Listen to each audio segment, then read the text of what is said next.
Good morning, children.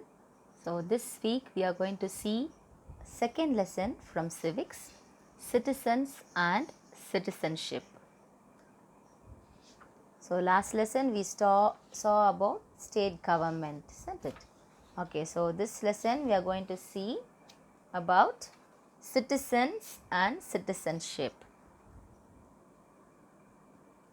And this is your first class of second lesson, civics. Okay, we will be learning about meaning, definitions of citizens and citizenship. Okay, we'll see the first introduction of this lesson. Introduction. Civics is the study of government.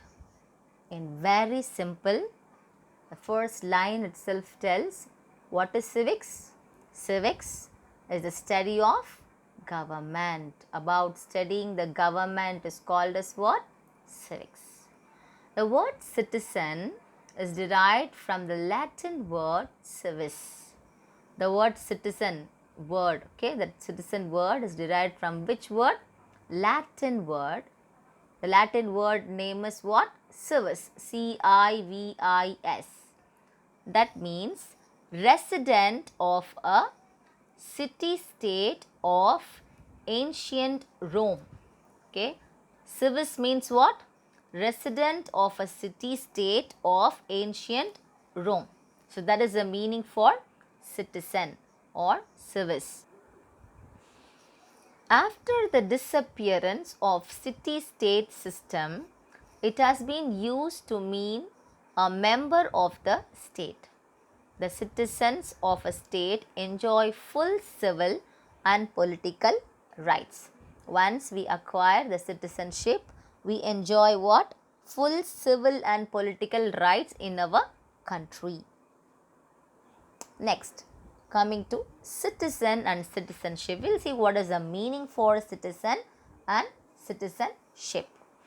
Citizen is a person of a country who is entitled to enjoy all the legal rights and privileges granted by a state and is obligated to obey its laws and to fulfill its duties. Very simple. See, citizen, who is citizen? Citizen is a person, okay? Citizen is a person of a country. So here we can take example of a single person, okay? A single person is a citizen of a country. Here countries are India. Our India is a country, isn't it? Yes. Who is entitled to enjoy all the legal rights? Okay, who is entitled, okay, to enjoy all the legal rights and the privileges granted by a state and is obligated to obey its laws and to fulfill its duties. Okay, we can enjoy all the rights and privilege granted by our government, but we'll be having some obligations to obey its laws and to fulfill its duties. So that is called as what? Citizen. Citizenship. Citizenship is the status given to the citizens which provide them the right to legally live in a country as long as they want. Okay, citizen is a person of a country. Okay, citizenship is a status given to the citizen. A citizenship is a status what we get from our government. Okay, so they give us citizenship, okay, and they provide us right to legally to live in a country. They are giving the right for us to live in our country as long we want to live. Okay, that is called as what? Citizenship. I hope you understand the difference between citizen and citizenship. Very simple. Citizen is a person of a country, okay, and citizenship is a status given to the citizen. Got it? Okay, next.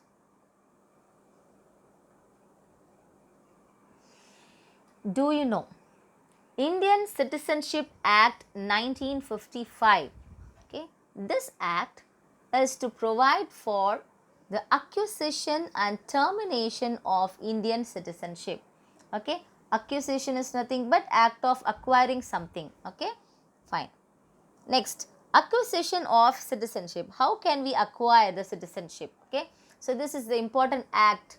The Citizenship Act of 1955 prescribes 5 ways of acquiring citizenship. We have 5 ways to acquire a citizenship, okay, which tells Citizenship Act of 1955 tells us, okay, they are, we'll see what are they: birth, descent, registration, naturalization, and incorporation of territory. Okay, first one is what? Right. First one is what? Birth, descent, registration, naturalization, and incorporation of territory. Okay, next. First one we are going to see about birth. Okay, we saw there are 5 steps, okay, to get citizenship, to acquire 5 ways to acquire citizenship. First one is what? Birth. Second one is what? Descent. Third one is registration. Fourth one is naturalization and incorporation of territory. Okay, first one we are going to see about by birth.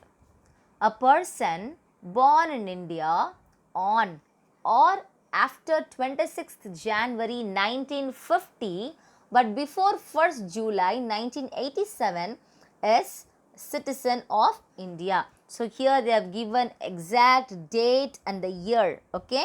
A person born in India on or after, okay, on 26th January 1950 or after 26th January 1950 but before 1st July 1987, okay, is a citizen of India by birth irrespective of the nationality of his parents.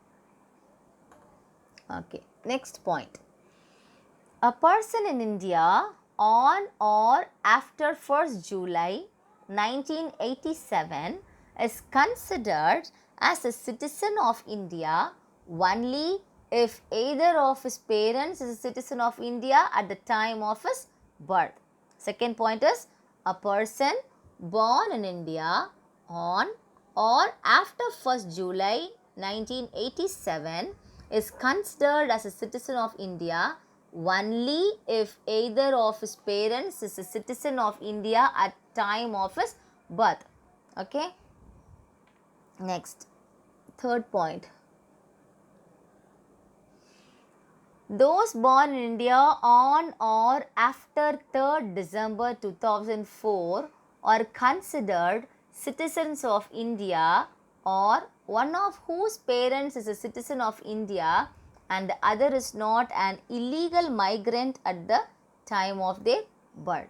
So this is the first way to acquire citizenship of India. Okay, this is by birth. Okay, the second way is by descent. A person born outside India on or after 26th January 1950 but before 10th December 1992 is a citizen of India by descent if his father was a citizen of India at the time of his birth. Okay, when a person is getting birth, okay, outside India or on or after 26th January 1950 but before 10th December 1992, okay, he is a citizen of India by descent, okay, if his father was a citizen of India at that time of his birth. This is the first point. Second point, a person born outside India on or after 10th December 1992 is considered as a citizen of India if either of his parents is a citizen of India at the time of his birth. Third, from 3rd December 2004 onwards, a person born outside India shall not be a citizen of India by descent unless his birth is registered at an Indian consulate within 1 year of date of his birth.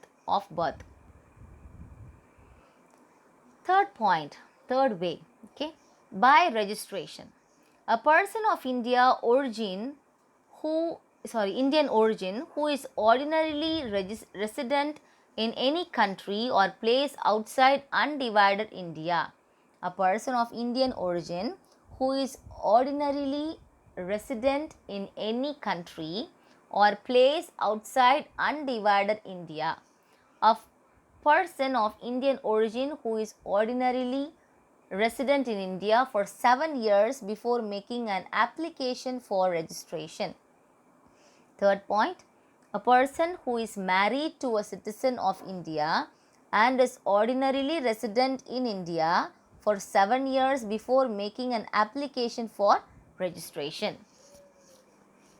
And this is the fourth way, naturalization. The central government may, on an application, grant a certificate of naturalization to any person. First point, if he is not a citizen of any country where citizen of India are prevented from becoming subjects or citizens of that country. A citizen of any country renounce the citizenship of that country. He has either resided in India or been in the service of a government in India or throughout the period of 12 months. Third point, he is a good character and has an adequate knowledge of language specified in the 8th schedule to the constitution. Presently we have how many languages? 22 languages. And last one, by incorporation of territory. If any foreign territory becomes a part of India, the government of India specifies the persons who among the people of the territory shall be the citizens of India. Such persons became the citizens of India from the notified date. For example, when Pondicherry became a part of India, the government of India issued the citizenship, that is Pondicherry Order 1964. Okay children, we'll just stop up to this. Only acquisition of citizenship we have completed today. So next class will start from laws of Indian citizenship. How the citizen will lose his citizenship. Okay. Up to this, go through the lesson and study the material what I am giving. Thank you children. Be safe.